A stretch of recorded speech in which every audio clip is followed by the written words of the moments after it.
Today's film is a horror thriller from 2024 titled Amber Alert. The film opens with a suspicious car approaching a little girl.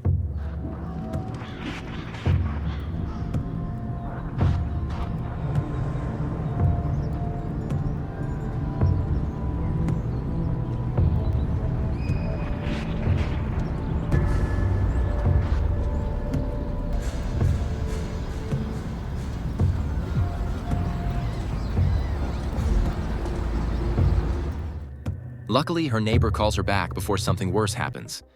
As the car drives away, scenes cut to one of the leads, Jack, in a workplace, winding up things before getting to her booked taxi ride.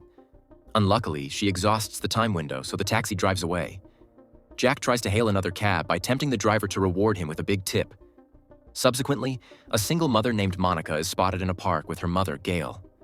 As she berates her mother regarding their family issues, two of her children are seen playing on the slides. They decide to split to play hide and seek. Luckily, Monica's mother, Gail, is filming the kids that day. The daughter, Charlotte, hides behind a tree, where an anonymous person in the same black car shown in the beginning lures her with a doll. When Monica takes the camera, she sees Charlotte in the background getting tempted. She concernedly looks at the spot and finds her gone with the wind. She calls 911 immediately and describes her situation while crying and panicking.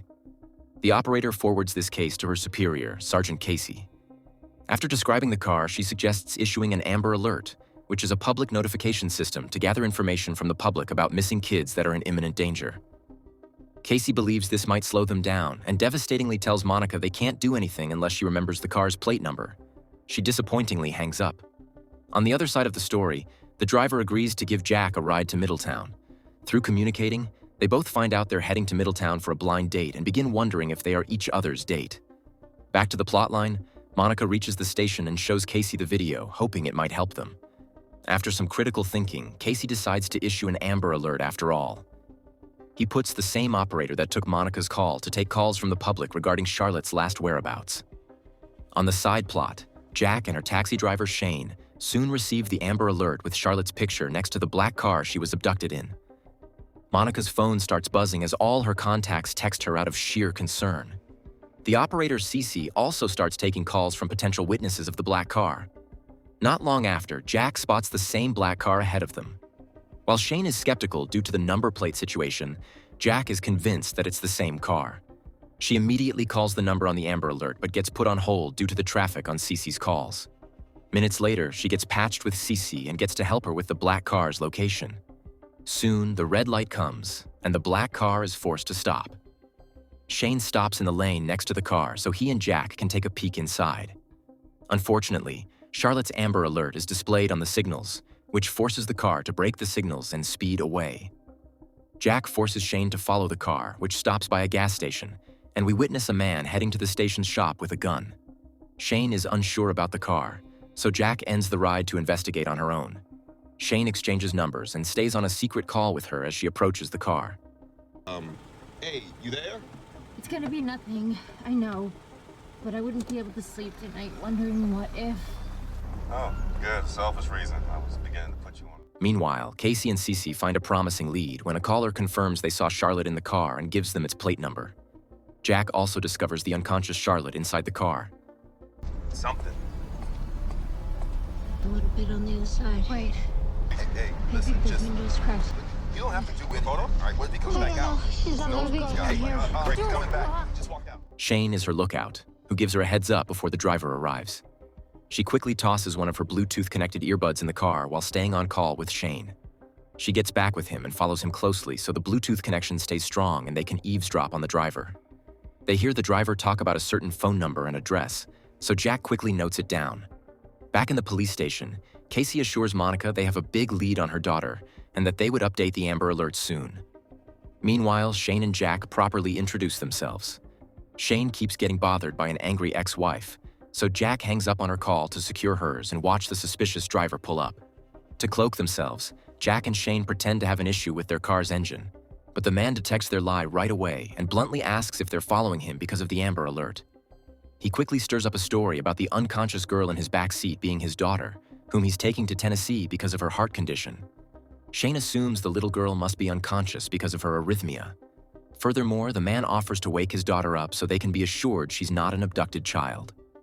When Jack walks near her car, she gets the updated Amber Alert with a number plate, which is different from the one they were after. She quickly apologizes to the man, who introduces himself as Aaron and drives away. Jack is still not settled, and her intuition keeps telling her otherwise. To confirm her suspicion, she calls Cece again and asks who updated them on the number plate. When Cece mentions the name Aaron, Jack figures Aaron diverted the cops by giving them a fake call and immediately tells everything to Cece, who connects her call with Casey. Jack and Shane continue chasing Aaron. Despite Casey begging not to take any drastic measures, Jack calls Aaron on his phone. He's surprised and asks how she got his number. She reveals she took it from the cops and begins negotiating with him in regards to Charlotte's release.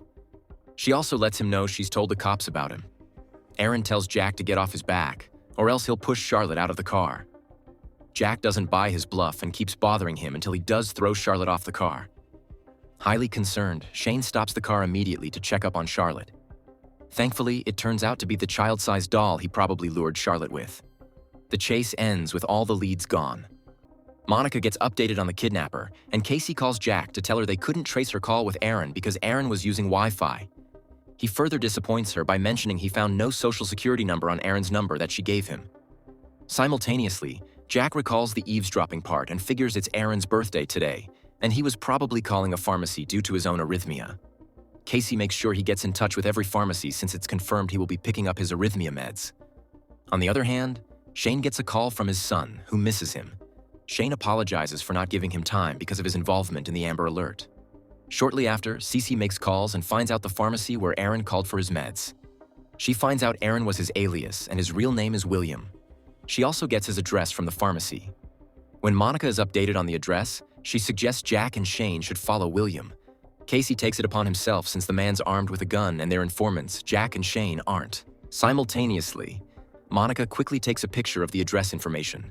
Back on the road, Jack and Shane have reached Tennessee during the chase and are now roaming around with no new leads and discussing their children. Jack opens up about her stillborn child and expresses the pain she bore after finding out she gave birth to a dead child. Soon, Monica forwards them William's location behind William's back as she's desperate to save her daughter. Jack and Shane follow that location, which leads them to the middle of a forest. Up ahead at the light. Take a right. There's nothing out here. It's down there. Of course it's down there. 44. When they come near a warehouse, Jack gets connected to her earbud that she tossed in William's car. Jack quickly calls Shane from her number and hears what her other earbud is catching.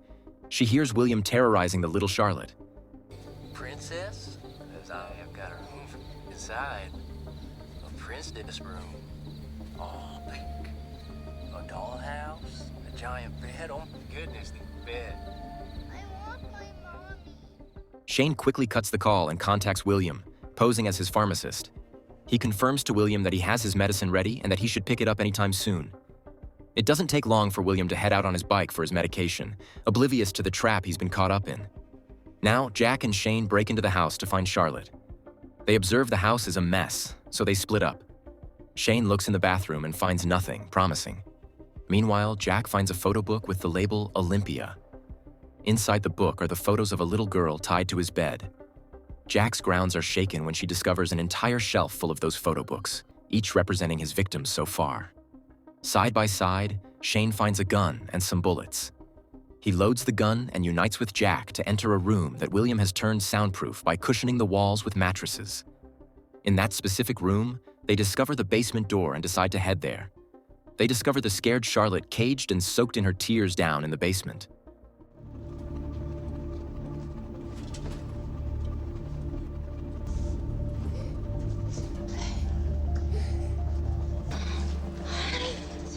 Charlotte, hi. Charlotte, where did I see you? Can you look at me? She's afraid to talk to them because of a freaky sculpture behind Shane, so he quickly covers it up with a sheet. When they talk to her, they find Jack's spying earbud and William's pharmacy prescription with Charlotte, which reveals William has trapped them and knew about their moves since the beginning. Shane quickly rescues Charlotte by breaking the cage lock with a hammer. William also returns. When Shane and Jack return upstairs with Charlotte and try to run out through the front exit door, a vicious dog appears and guards the exit. Shane hurriedly closes the door and barricades it with a table. Jack takes Charlotte and runs upstairs. William, who is armed with a gun, aggressively tries breaking through the barricaded door and shoots in Shane's direction but misses the aim. Shane had also recently equipped himself with a gun, so he uses it to retaliate, which forces William to enter the house from the other way around. Jack witnesses him breaching from the other end, so she tries to escape. Unfortunately, she overhears William finally reaching Shane and then hears a gunshot, which hurts her back upstairs.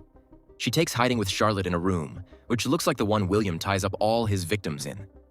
Soon, William barges into the room with his gun. Jack shoves Charlotte behind her and bravely faces the pedophile. He makes sure not to aim for her vitals and starts shooting her arms and shoulders. When he comes for Charlotte next, Sergeant Casey makes a surprise entrance from behind and shoots William dead. Casey leans over to check if Jack and Charlotte are fine. Shane also shows up, revealing he survived the gunshot.